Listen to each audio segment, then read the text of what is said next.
Fish curry powder বানানোর জন্য নিয়ে নিয়েছি এখানে কিছু চাল, গোটা ধনে, গোটা জিরে আর গোটা পানমধুরি, আর এখানে রয়েছে কালো জিরে। এখন আমরা একটা প্যান বসিয়ে এগুলোকে ফ্রাই করে নেব। মিডিয়াম আঁচে এটাকে আমরা ভালো করে ফ্রাই করে নেব, এর ময়েশ্চারটা যেমন শেষ হয়ে যায় ভেতর থেকে।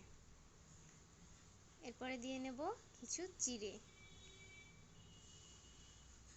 এটাকেও আমরা ভালো করে ভেজে নেব। আর তার সাথে দিয়ে দিতে হবে এখানে আমাদের চালটা। এগুলো সব কিছুকে ভালো করে মিক্স করে নিতে হবে, আর এটাকে মিডিয়াম আঁচে ভালো করে ফ্রাই করতে হবে। তার মধ্যে দিয়ে দিচ্ছি কালো জিরে, এগুলোকে ভালো করে মিক্স করে তারপরে এর মধ্যে দিয়ে দিতে হবে পানমধুরি।